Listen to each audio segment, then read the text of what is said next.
So Allie Murphy is here today. Allie Murphy is someone that I know personally, and I have worked with her directly in the past, and Allie is super duper awesome. She has worked as a freelance permit expediter, and so she's extremely familiar with DBI and the whole permit process that I know is a big, often a headache for many of us. And she's here to just share some of her wealth of knowledge and tell you a little bit about her background. And with that, Allie, I'm going to turn it over to you. Hello, everyone. There we go. Thank you, Mark. And yes, I will be going over Permitting 101 today. Looks good, Ellie. We see it. Perfect. Okay, I'm going to give us the full window. Are you still with me? Can you still see it? Yeah, it looks great. Okay, perfect. So my name is Allie Murphy. I work at Eastwood Development as the entitlements manager, and I'm also a regular construction project manager, project managing active construction sites ranging from, right now I have a 15-unit condo building, new construction on South Van Ness, and a 2-unit building on a private street in Russian Hill. This used to be an 800 square foot single family home. So we're building up, building back, and doing the condo conversion process. So our projects very much vary. But today I am talking about entitlements, not project management. All the time. Like, let me see where I'm at here. As Mark mentioned, I have in the past worked as a permit expediter, and you could relate a permit expediter to a transaction coordinator. So oftentimes I think in transactions, you all are probably handing off some of that to someone who specializes in the sales agreements, collecting all the necessary documents in a transaction coordinator. That's what a permit expediter is. So especially in the city of San Francisco, where permitting is incredibly complicated and a time-consuming process, that process is oftentimes handed off to a permit expediter. I do that in-house at Eastwood Development. So what makes Eastwood Development? We are a local general contractor in the Mission, only residential. What makes us a little bit unique over other general contractors is usually when you go to a general contractor, you already have to have approved permits in hand before they can really give you a quote and start working with you. Eastwood, we take you through the permitting process. So I've got one project up in Potrero Hill that's 5 new buildings. That permit process started in 2014. So if you look up the permits online, they actually start with the numbers 2014, meaning that the permit process, the initial application for the site permit was filed in 2014.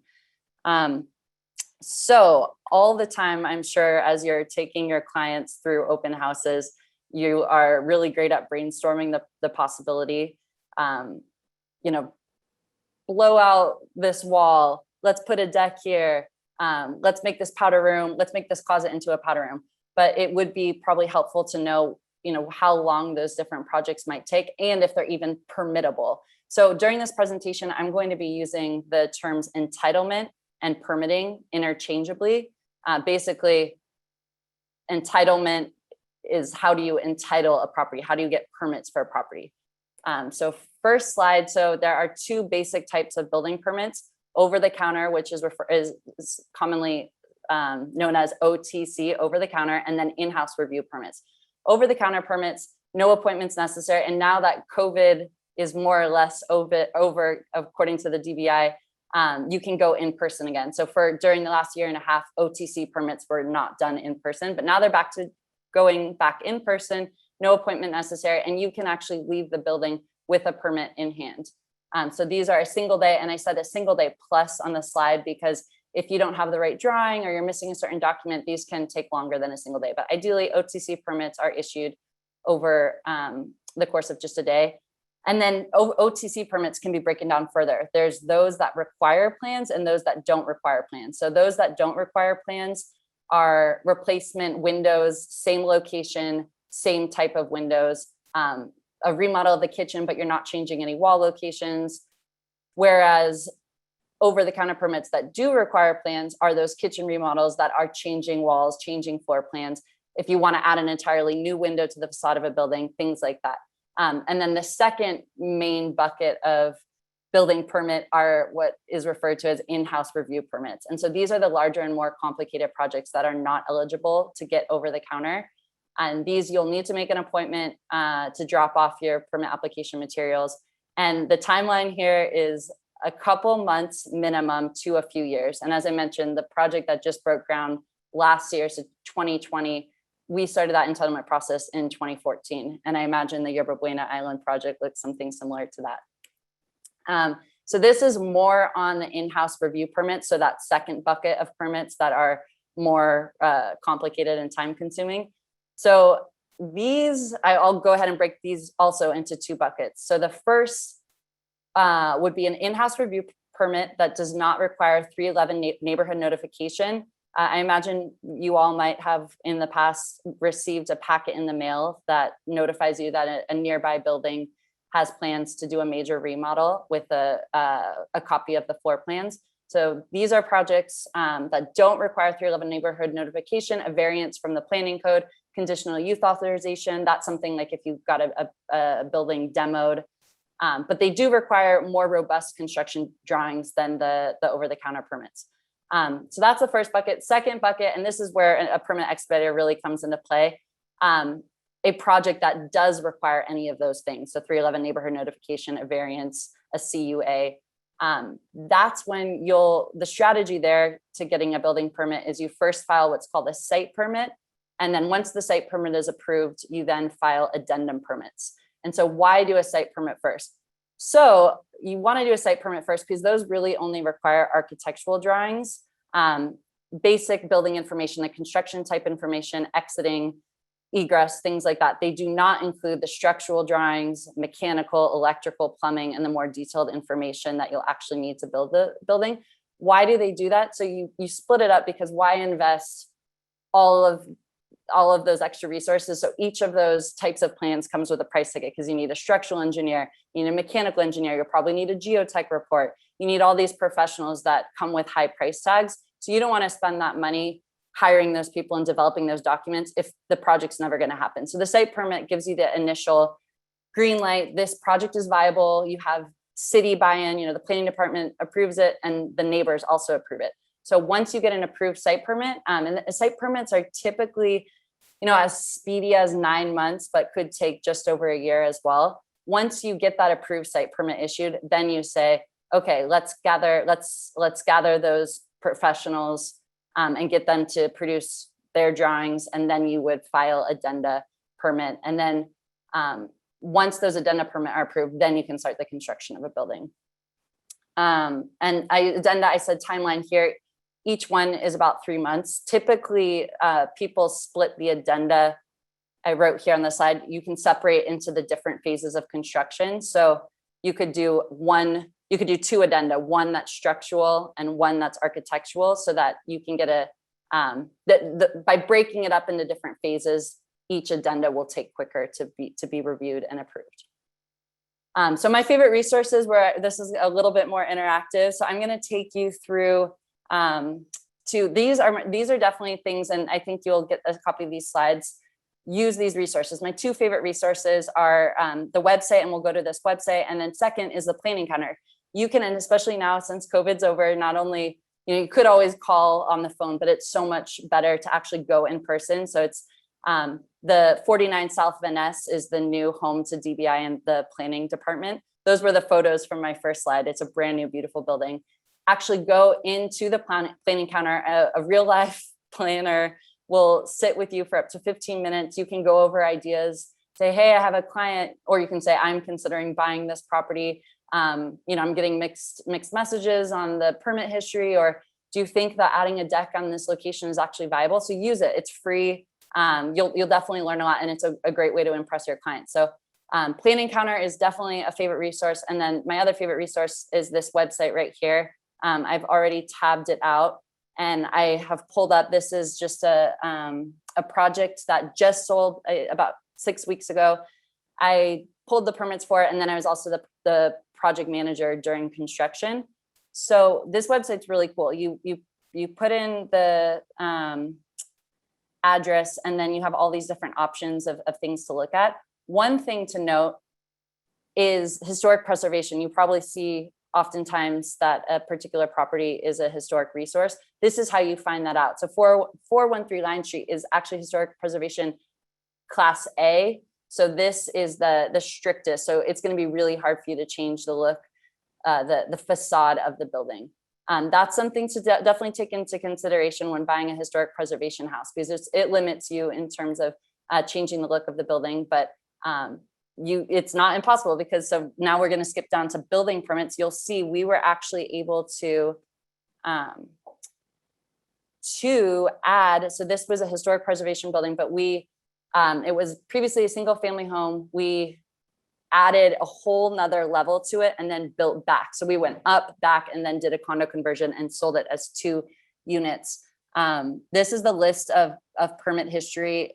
And so you can see we had to pull a couple different permits, but let's look up the site permit. So here's the site permit. I'm going to click on that, and you'll see the permit number starts with 2019. This is the initial day that we actually filed that permit. It's 2019, February 22nd, and then 3609 are just random numbers. So let's look at so this is the site permit, and then you'll see we filed 3 different addenda. So here's the site permit. It gives you the basic overview of what the work is being done. And then you can track where your site permit is. So you can see it's in planning and they finished their review on October 10th, things like this. And this did have to go to neighborhood notification. So this was the site permit. It took about a year. Let's see, we submitted it February 22nd, 2019, and it was issued December 10th, 2019. So this was awesome. We got it in 10 months, the approved site permit. And then once the site permit was approved, we then went and filed the addenda permits. We hired that structural engineer, all those professionals, knowing that the neighborhood had buy-in and this was viable. So these are the addenda. We did it in 3 phases: foundation and superstructure, architectural, and fire sprinkler. And you'll see the foundation superstructure was issued February 2020. So we were able to start construction February 22nd, 2020, and architectural took, a little bit longer, but that was fine. We had plenty of work to do, starting with the structural. And yeah, this was actually you can check out the property later, but I think it was initially purchased for 1.6, an old dilapidated building. And then the 2 condos, one sold for $2,075,000. And so let's see. 1.6 was initially what we bought the building for. And then the lower condo was sold for 3.25. So this was a great project. So again, okay, let's see. You present. So those are my 2 favorite resources. Definitely play around on that website. You can see all the old permit history of a building, see if they actually did, pull a permit when they said that they got a new roof last year. You can see all that. So these are 2 buzzwords I see all the time on real estate listings. One, with site permit approval. So this is great. It says that it's a viable project, but remember, you can't start construction tomorrow. You're going to have to file those addenda and hire those professionals to create those documents. And then shovel ready is what you're really looking for. So this means that you can actually start construction tomorrow. So the entitlement process has been completed. And so although you might be paying premium for a super dilapidated building, you didn't have to wait 2 to 3 years to get the approved site permit, the addenda, and you didn't have to pay for all of those professionals, high contract prices. And also you didn't have to hold the property for 2 to 3 years, property taxes, mortgage, things like that. And then my last slide is cost to keep in mind. So you want to know how much a permit is. The permit is based on the valuation of the work. So if it's a major remodel and it's costing you $750,000, you can go, here's the website right here. That's all available on DBI, and you can kind of do the calculation. But permit fees do add up. But the biggest cost to pulling permits would be hiring, paying the contracts for the professional services, architects, engineers, geotech, all of that. So that is permitting 101 in a nutshell. I'm happy to answer questions, and I will hang out here to hear them. Thank you all for listening. Okay, so first of all, that was super interesting. It does look, for years we've been talking about DBI implementing greater efficiencies and greater, workflows, and it looks like some of these new tools, or at least updated tools, have achieved that goal. Would you agree with that? It's not such a So I've been doing permit expediting for about 4 years now.